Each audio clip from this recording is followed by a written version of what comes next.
खुलुमबाय रायजो राजा नोंथांमोन लोगोसे आंनि एलके प्रडाक्शन इउटुब चेनेलनि साबस्क्राइबार्स भिउवार्स आरो गासै बर' रायजो राजा नोंथांमोन दिनै खोब सिरियास मोनसे बाथ्राखौ लानानै आङो दिनै नोंथांमोननि गेजेराव रायज्लायनो नागिरदों। स' जोंनि थांनाय माखासे एग्जामफोराव थांनाय प्राइमारि लेभेलनि टेट एग्जामखौ लाफानानै आरो गुबुन गुबुन बेबायदि कम्पिटिटिभ एग्जामफोरनि सोमोन्दै आं मोननैसो बुंनो नागिरदों जे जोंनि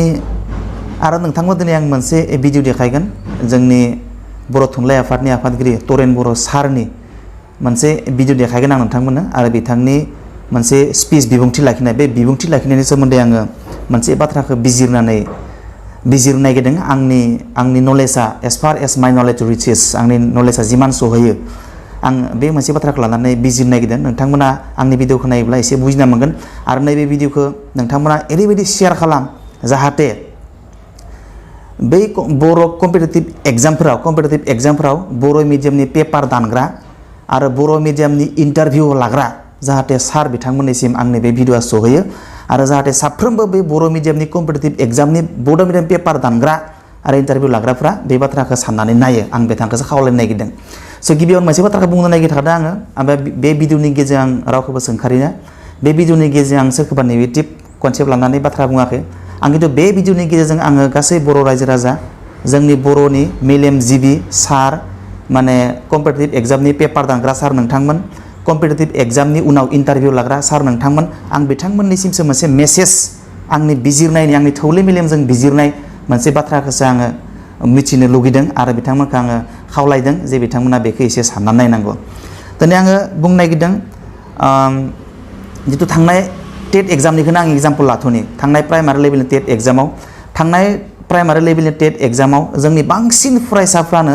बर' पेपारखौ टान मोनदों होनना बुंदों। बर' पेपारखौ टान मोनदों नाथाय इनस्टिट मा होनदों बेलेग बर' साबजेक्टनि बादै जेनेबा इंलिश पेडाग'जि EVS बै बायदि बायदि साबजेक्टफोरखौ एसे गोरलै मोनदों होनना बुंदों। बेनिफ्राय बर' साबजेक्ट जिथु लिटारेचार साबजेक्ट बेखौ गोबां डिफिकाल्ट जादों होननानै बुंदों आरो माने मेक्सिमाम स्टुडेन्टसफ्रानो माने पेपारा गोब्राब जादों होननानै बुंदों। स' आंनि बुंनो थाङाखै आं हयथ' बारा गोब्राब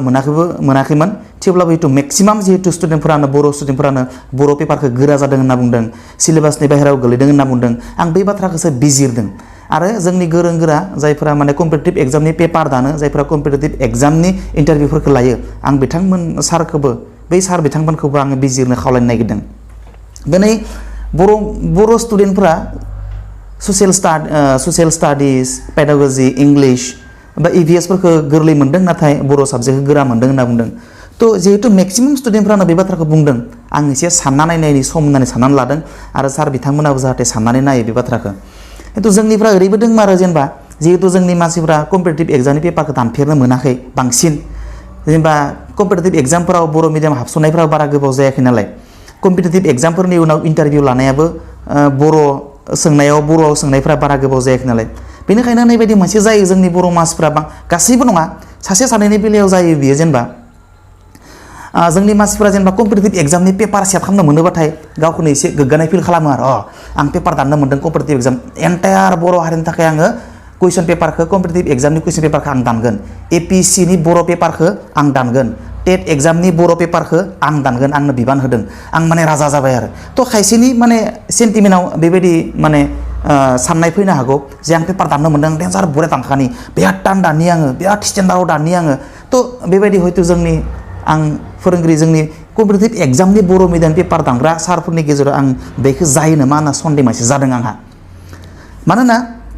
नोंना एक्सुवेलि पेपारखौ ओरैनो दानबानो जाया हयथ' गोबाङानो मिथिगौ जायफोरा BEd दङ DLEd दं बिथांमोना मिथिगौ आं बिथांखौ बुंनो थाङाखै जे सोरबा पेपार दाननो रोंगौ ना रोङा इन्टारभिउ लानो रोंगौ ना रोङा बेखौ बुंनो थाङाखै खिन्थु आं जायखौ मिथिगौ बे बाथ्राखौ आंसो शेयार खालामनो नागिरदों। पेपारखौ ओरैबायदिसो दाननांगौ जेन बेयाव मोनसे ओंखायनो ब्लु पेपार दाननो थाखाय पेपार सेट खालामनो थाखाय ओरैनो आन्दाजैनो कुइसन बासि दानबानो जाया बेयाव मोनसे ब्लु प्रिन्ट बानायना लानांगौ कुइसनखौ बोरै दानगोन इजि लेभेला बेसेबां थागोन मिडियाम लेभेला बेसेबां थागोन डिफिकाल्ट लेभेला बेसेबां थागोन पेपार दानायाव ओरैबायदि मोनसे टारगेट खालामना दाननांगौ पेपारखौ जेनेबा फरायथारि मानसियाबो जाहाथे 10 मोनो बेनि थाखाय 10 मार्कनि माबा मोनसे पार्सेन्ट बाहाय जेनेबा बाहाय एभारेज टाइपनि एभारेज टाइम फरायग्रा फरायसाफोरा जाहाथे हानाय बे मोनसे लेभेलनि कुइसन आरो मोनसे डिफिकाल्ट टाइपनि कुइसन जायखौ माने सिरियास फरायसाफोरासो हायो जायफोरा माने रेगुलार खूब डिसिप्लिन आरो खूब माने पांक्चुअल स्टुडेन्टफोरासो हायो बे लेभेलनि मोनथाम मोनब्रैसो लेभेलनि कुइसन थायो बेयाव आरो जिखिना बिनि गेजेरावनो आरो कुइसनफोरखौ जोङो मोननै मोनथामसो बाहागोआव खालामबावनो हायो स्किल टाइपनि जायखौ नोङो मुखस्थ' खालामबाबो जाया नों बेखौ बुजि मोनबासो हायो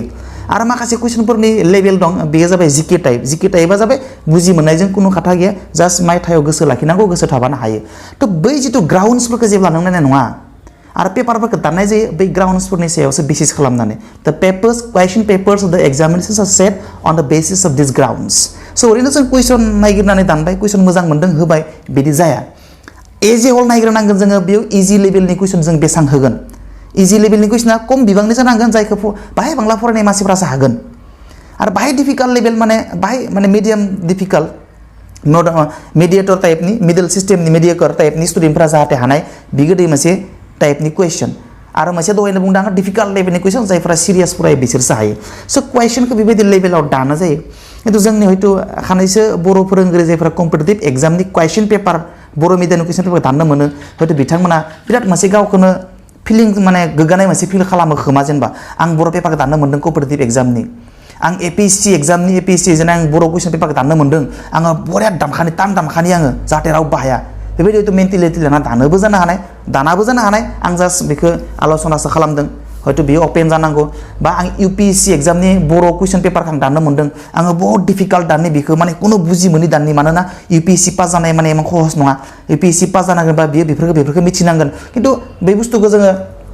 नायनांगोन मानोना इउपिएससिनि कुइसन पेपारा ग्रेजुवेट लेभेलनिसो जायो बियो मास्टार डिग्रि लेभेलनि जाया बेनिखायनो जेखिजाया कुइसनफोरा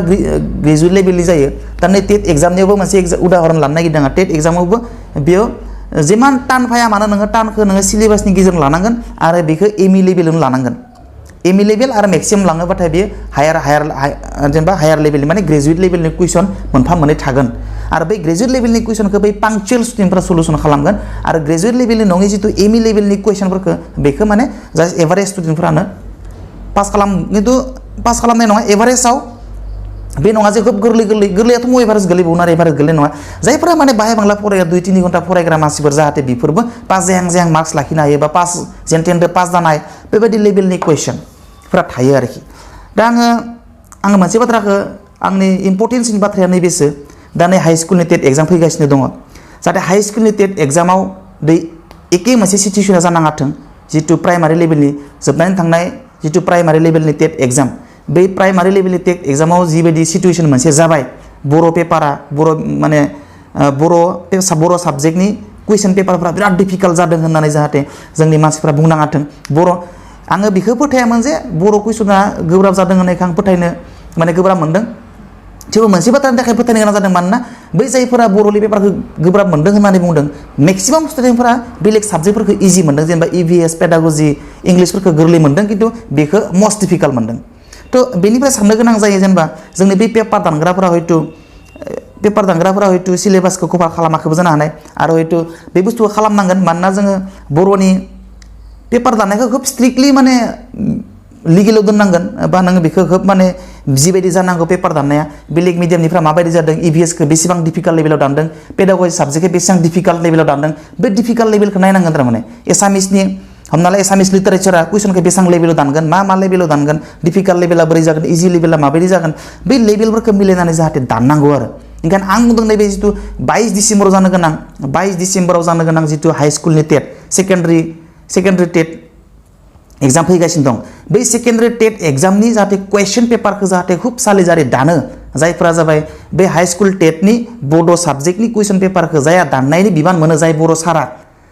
बर' डिपार्टमेन्टनि सार बिथांमोना बै पेपार सेट खालामनायनि बिबानखौ मोनो जाहाथे बिथांमोना खूब सालिजारि पेपारखौ दानो खूब माने ब्लु प्रिन्ट व्यवहार खालामनानै दानो डिफिकाल्ट लेभेल इजि लेभेल मिडल लेभेल कुइसन टाइप स्किल टाइप जिके टाइप बै बुस्थुफोरखौ जाहाथे फारफ्रोमबो बिथिंनिफ्राय नायनानै माने मोनफ्रोमबो बिथिंखौ माने नोजोर होनानै जाहाथे पेपारफोरखौ दानो बेनि थाखाय खावलायनो नागिरदों आरो मोनसे बाथ्राखौ बुंनो नागिरदों आङो बेनि सिगाङावनो नोंथांमोना आं मोनसे भिडिअ देखायना लाग्रोमायदों नै भिडिअखौ नोंथांमोना नायग्रोना लानाय स्टार मोननाय डिस्टिंक्शन मोननाय बायदिसिना मा जायो मिथिगोना एग्जामिनेशनाव इन्टारभिउ फेल पास जाया मानो पास जाया आं बिराद इंटारभिउ लानानै मिथिबाय नुबाय अनलाइन एग्जामिनेशनाव हाया जोंनि मानसिया अनलाइन एग्जामिनेशनाव हाया बेनिखायनो भाइभायाव हाहैया नों जुदि मेघालयनि गभर्नरखौ जुदि रन्जित शेखर मोसाहारि होननानै बुङोबा बे नाम्बार मोनगोन दाख्लि आं लादोंमोन ओमफ्राय हु इज द चिफ मिनिस्टार अफ सिक्किम हायाखिसै बे होमबा मा जाबावगोन आচ্ছা ঠিক আছে हालाबा आं मोनसेल' सोंसै प्रथम बर'आव सोर साहित्यिका पद्मश्री बान्था मोना दांबाय बे कामेश्वर ब्रह्म आरो गोसोखां बेबो ब्रह्म आं होनबाय बर'नि गुदि सिबसा आरो आर'जखौ सोलिरा होनबावबाय आं नोंथांमोना भिडिअ नुनो मोनबाय भिडिअ नोंथांमोना मा मोनदों माने बर' थुनलाइ आफादनि दानि आफादगिरि तरेन बर' सार स' तरेन बर' सारनि सायाव आंहा जेबो माने नेगेटिभ कनसेप्ट गैया तरेन बर'नि आं सासे ग्रेट फ्रेन्ड आं सासे तरेन बर' सारनि माने आर्डेन फलोवार आं बिथांखौ मोजां मोनो बिथांनि आइडियोल'जि बिथाङा जे बर' हारिखौ दैदेनलांबाय थादों बिथांनि आं सासे ग्रेट फेन आं जोबोर मोजां मोनो बिनि स्पिचफोरखौ आं खोनासङो आरो बिनि आइडियोल'जिफोरखौ आं फल' खालामो नाथाय आं दिनै तरेन बर' सारनि मोनसे स्पिचाव आङो मोनसे बाथ्राखौ गोनो गोथो जादों आंहा बिथांखौ बोसोन होनो हाया खिन्थु आंहासो बिथांनि बुंनायाव मोनसे गोनो गोथो जादों सारा हयতো बिथांनि बुंनाय बाथ्रायाव थिगानो दं right sir may be right I may be wrong but what I'm thinking on the speech given by our Toren Boro sir so I'm going to speak this only so बेयाव controversy नि बाथ्रा गैया बा आंहा गाज्रि साननानैबो बुङाखै बेखौ आं खिन्थु आं मिथिनो लुगैनायसो बाथ्रा बियो सारनिफ्राय तो बेनिखायनो बियो अपेन रिक्वेस्ट जागोन सारनिसिम बे जाबाय सारा बुंदों बिथाङा गोबां इन्टारभिउ लायो होनना बुंदों आरो बिनि सायावनो मोनसे बाथ्राखौ बुंना लाग्रोनो नामा आङो जोंनि बांसिन फरायसाफोरानो दै बर' फरायसायानो जा एक्चुअली एसामिसफोरखौबो नुयो आङो जोङो एग्जाम होनायखौनो इन्टारभिउ होनाय होननानै बुङो रिटन एग्जाम थानायखौनो इन्टारभिउ होननानै बुङो एक्चुअली इन्टारभिउ आरो एग्जाम बेलेग बेलेग मोननै डिफरेन्ट थिंस बियो इन द रिक्रुटमेन्ट प्रसेस स' written exam and interview are two different things of recruitment process स' रिक्रुटमेन्ट प्रसेसनि एग्जामिनेसन आरो इन्टारभिउआ मोननै डिफरेन्ट बुस्थु मोननै आलदा आलदा बुस्थु स' बेयाव जोंनि बांसिन फरायसाफोरा कम्पिटिटिभ एग्जाम लिरनो थांनायखौनो ओइ आंना इन्टारभिउ होनो थांनोलै होनना बुङो ओइ आंना इन्टारभिउ दंलै होनना बुङो बियो इन्टारभिउ नङा बियो रिटन एग्जाम एक्चुअली मेक्सिमाम स्टुडेन्टफोरा रिटन एग्जामसो होनो थाङो बेखौनो आं इन्टारभिउ होनो थांनोलै होननानै बुङो एक्चुअली बियो इन्टारभिउ नङा बियो रिटन एग्जामसो जाहाथे बेखौ मिस माबाबाय नाङा बियो मोनसे कमन इरर जाना फैबाय जोंनियाव नेगेटिभ मोनसे फिलिं जाना फैबाय नेगेटिभ मोनसे वर्ड्सनि बाहायनाय जों बाहायबोबाय थादों स' बेखौ जाहाथे जानाङा दाना फैदो जोङो भिडिअ थांनोसै दिनै भिडिअआव बुंदों जोंनि बिथां सारा जोंनि बर' थुनलाइ आफादनि आफादगिरि दानि सारा बुंदों माने बिथाङा गोबां इन्टारभिउ लायो एग्जामखौ कम्पिटिटिभ एग्जामफोरनि आरो बावैसो बिथाङा लादों स' बिथाङा बेयाव सोंदों हु इज द चिफ मिनिस्टार अफ सिक्किम आरो सोंदों बिथाङा बर' थुनलाइनि पद्मश्री बान्था मोननाय लिरगिरिया सोर आरो मोनसे सोंदों बर'नि गुदि सिबसा आर'ज बिजाबखौ सोर लिरदोंमोन एक्चुअली इन्टारभिउ आरो competitive exam two different things in the recruitment process I have already said interview आरो कम्पिटिटिभ एग्जाम मोननै आलदा आलदा माबा साबजेक्ट बियो रिक्रुटमेन्ट प्रसेसनि स' एक्चुअली इन्टारभिउ माने मा आरो रिटन एग्जामिनेसन माने मा रिटन एग्जामिनेसन माने जाबाय बेयाव नोङो मेल्ला कुइसन फैगोन बेयाव डिफिकाल्ट लेभेलनि कुइसन थागोन इजि लेभेलनि कुइसन थागोन उनाव टपिक जाय सिलेबासखौ जाय लेसनफोरखौ सिलेबासाव होदोंमोन बे सिलेबासफोरनिफ्राय नोङो डिफरेन्ट काइन्डस अफ माने कुइसन सोंगोन रिटन एग्जामिनेसनाव खिन्थु जेब्ला बियो सासे केन्डिडेटआ once a candidate can be qualified in the written examination and he is selected for the interview and जेब्ला बियो माने रिटन एग्जामिनेसनखौ क्वालिफाइ खालामनायनि उनाव जेब्ला बिखौ इन्टारभिउनि थाखाय लिंनाय जागोन वेन हि will be called for the इन्टारभिउनि थाखाय जेफोर लिंनाय जागोन मोनसे बाथ्राखौ बेयाव बुंनाय जायो एक्चुअली इन्टारभिउ सोंनायनि आसल उद्देश्यआ मेन पार्पसआ जाबाय the main purpose of calling a candidate in the interview लिंनायनि कारना मा नङा जे बिखौ माने कुइसन सोंनि बेखौ एक्चुअली जिके टाइपनि कुइसन सोंनाङा बा सोङोबाबो बेयो जिके टाइपनि कुइसनखौ हायैयाव बेखौ डिसक्वालिफाइ खालामनो मोना मोनसे इन्टारभिउआव सासे केन्डिडेटखौ जेब्ला सोंगोन बे सोंनायाव एक्चुअली जिके टाइप कुइसनखौ सोंनाङा हु इज द चिफ मिनिस्टार अफ आसाम हु इज द new selected president of Indonesia हु इज द प्रेसिडेन्ट अफ USA ओरैबायदि कुइसन इयाव थानाङा सोंनो हायो खिन्थु नोङो बै कुइसनफोरखौ हायैनि थाखाय खिन्थु बै केन्डिडेटखौ नोङो डिसक्वालिफाइ खालामनो मोना मानोना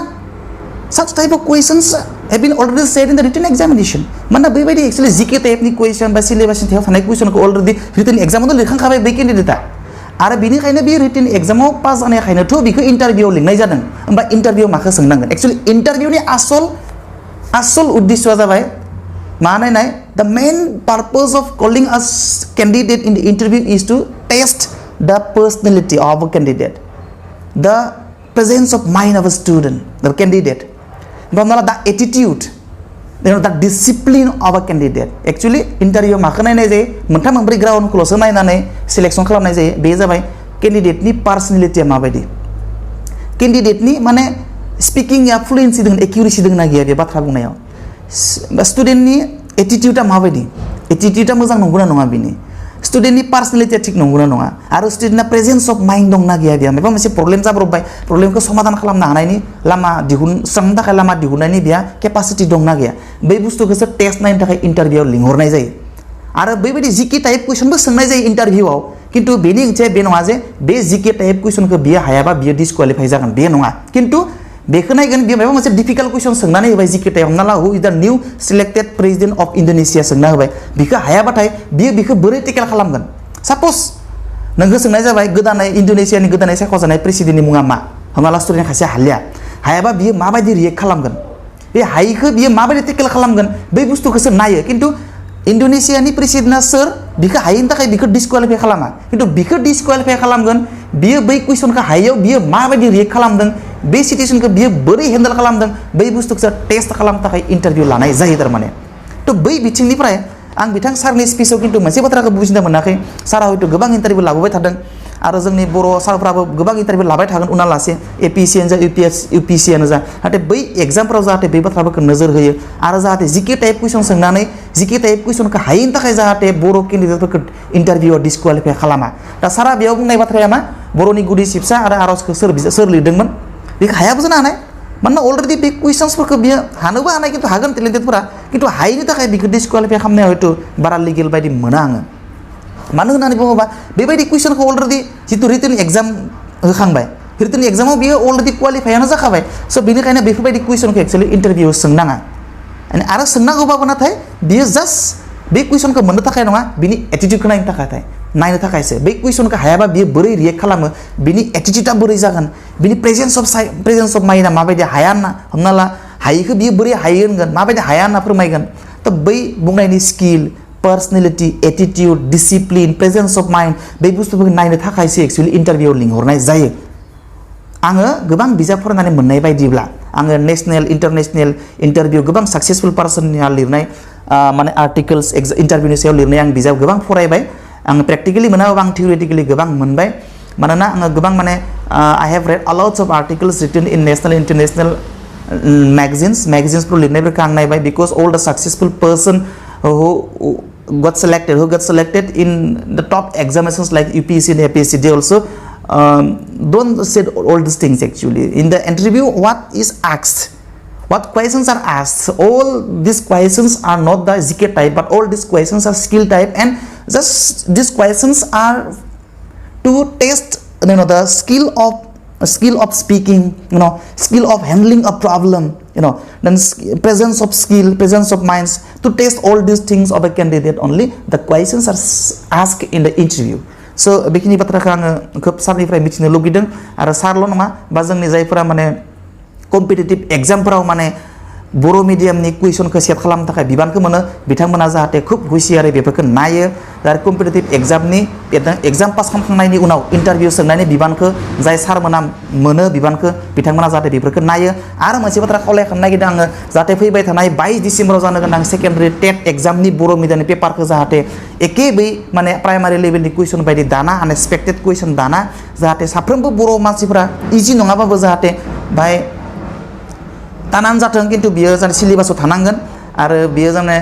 मेक्सिमाम स्टुडेन्टनि थाखाय तान जानाङा मानोना बिखौ माने जेनेरेल स्टुडेन्टफोरजों रिजोनानैबो दानजाया जेनेरेल स्टुडेन्टफोरना ओरैबायदि तान जादों जोंबो बर'आव दाननि होननानै दाननो मोननाय नङा मानोना बै डिफिकाल्ट लेभेलखौ जोंनिया बाहाय खमायखानांगोन ST SC फोरनि थाखाय डिफिकाल्ट लेभेला जेनेरेल मानसिफोरनि कुइसन पेपारनिख्रुइ बा इन कम्पेरिजन टू डेट बिदों रुजुनायाव जोंनि एसटी मानसिफोरनि पेपार कुइसन डिफिकाल्ट लेभेला एसे नङा एसे 5% बाबो बियो ल' जानांगोन बे बाथ्राखौ जाहाथे गोसोआव लाखिनानै पेपारखौ दानो बेनि थाखायसो आङो खावलायनो नागिरदों गोसो गोरबोनिफ्राय आं रावखौ बोसोन होआखै आं रावखौबो साजेसन होआखै एडभाइस होआखै जास्ट आं खावलायदोंसो बेबायदि जायोबा मोजां जायो मानोना मेक्सिमाम बर' स्टुडेन्टनि कमेन्ट्सखौ लानानैसो बुंदों आङो बेयो आंनि मतामत नङा